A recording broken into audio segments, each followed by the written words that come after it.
In the Heart Sutra, there is a line that quietly overturns almost everything we think we know about spiritual practice. There is no attainment and nothing to attain. At first, this sounds confusing. Why practice if there is nothing to attain? Why meditate, study, cultivate compassion, or walk the path if there is no final achievement waiting for us? Many people come to Buddhism searching for peace, enlightenment, awakening, something better than what they have now. Yet here, the Heart Sutra seems to take all of that away, leaving us with nothing to hold on to. But this teaching is not meant to discourage us. It is meant to free us. Today we will explore what no attainment, nothing to attain truly means, how it arises from the Buddhist core teachings, and how it can transform the way we practice, live, and relate to suffering. The Heart Sutra belongs to the Prajñāpāramitā, the perfection of wisdom teachings. These texts do not deny the path. They purify our understanding of it. In the sutra, after declaring that all phenomena are empty of inherent existence, Avalokiteshvara states, there is no suffering, no cause of suffering, no cessation, no path. There is no wisdom and no attainment. This mirrors, but also radically reframes, the Four Noble Truths taught in the early discourses, such as Saṃyutta Nikāya 56-11, Dhammacakkappavattana Sutta. The Four Noble Truths are not rejected. They are seen through the lens of emptiness. When there is no fixed self, who exactly is attaining enlightenment? The habit of seeking and becoming. From a young age, we are trained to seek attainment. We attain education. We attain success. We attain status, relationships, recognition. This habit naturally enters our spiritual life. We say, I want to become enlightened. I want to reach nirvana. I want to be free from suffering. But embedded in these statements is an assumption. There is a solid me here, lacking something, and I must acquire it. This assumption is precisely what the Buddha identified as craving, tanha, and clinging, upadana, described clearly in Dependent Origination, Saṃyutta Nikāya 12. So, the Heart Sutra points directly to the root.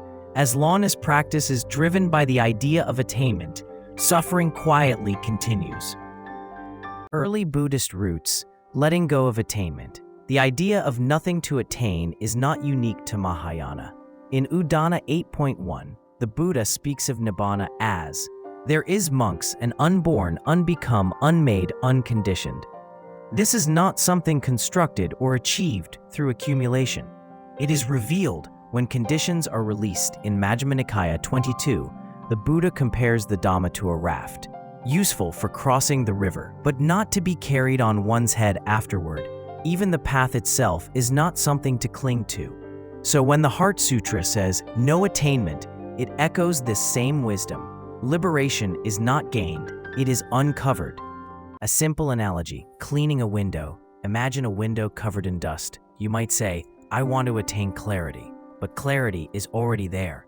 What is needed is not acquisition, but removal. When you wipe away the dust, do you create transparency? No. You simply stop obscuring it. In the same way, wisdom is not something added to the mind. It is what remains when ignorance and grasping are released.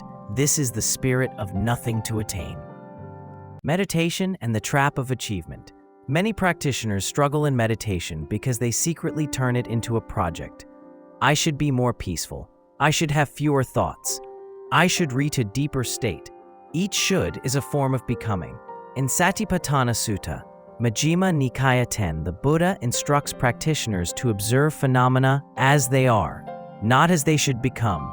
When meditation becomes a quest for attainment, tension arises. When meditation becomes simple awareness, relaxation appears. Peace does not come because we grasp it. It comes because grasping stops. Who would attain enlightenment? This is a crucial question. If enlightenment were an attainment, who would attain it? The Buddha consistently taught anattā, non-self, in texts like Anattā Lakkhana Sutta, Saṃyutta Nikāya 2259. The five aggregates, form, feeling, perception, formations, consciousness, are not self. If there is no enduring self, then enlightenment cannot belong to someone. Awakening is not a possession. It is a shift in understanding.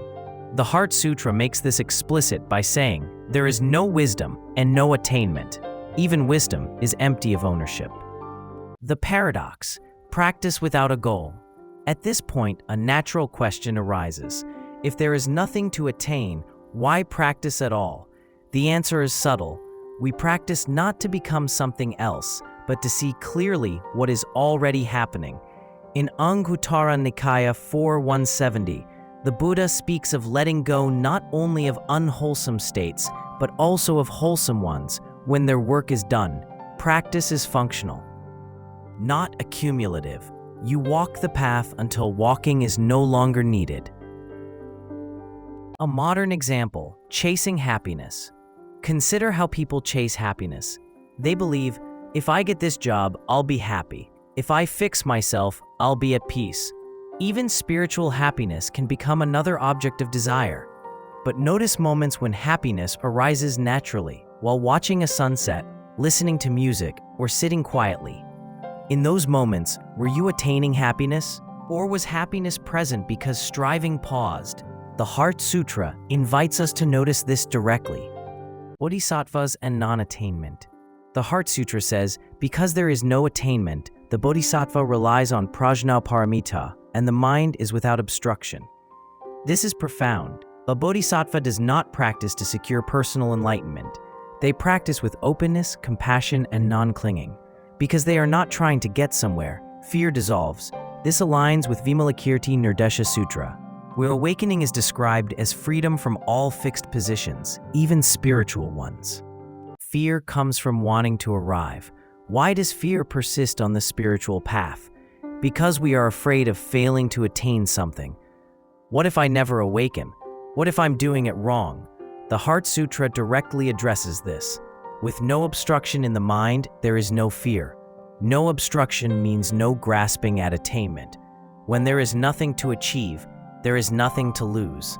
Everyday life practice. Washing dishes. Imagine washing dishes. If your mind is focused on finishing quickly, irritation arises. If your mind is simply with the warm water, the movement, the present moment, peace arises. Nothing special was attained. Nothing mystical occurred, yet freedom was present. This is the wisdom of non-attainment in daily life. Enlightenment as the end of seeking. In Majjhima Nikāya 1, Mulapariyaya Sutta, the Buddha describes how even subtle notions of I am awakened can become a trap. True awakening does not announce itself. It does not say, I have arrived. It simply stops chasing. This is why the Heart Sutra dares to say, there is nothing to attain. A deep relief of letting go. When this teaching is truly understood, a deep relief appears. You do not need to perfect yourself. You do not need to become someone else. You do not need to reach a future state. You only need to stop clinging. Suffering fades, not because life becomes ideal, but because resistance ends. So when the Heart Sutra tells us there is no attainment and nothing to attain, it is not dismissing the path. It is freeing the path from grasping. Practice continues, compassion deepens, wisdom unfolds. But no one is collecting achievements along the way. When seeking ends, peace is revealed. When grasping falls away, freedom is already here. This is the quiet, radical wisdom of the Heart Sutra. Not something to reach, but something to realize right where you are.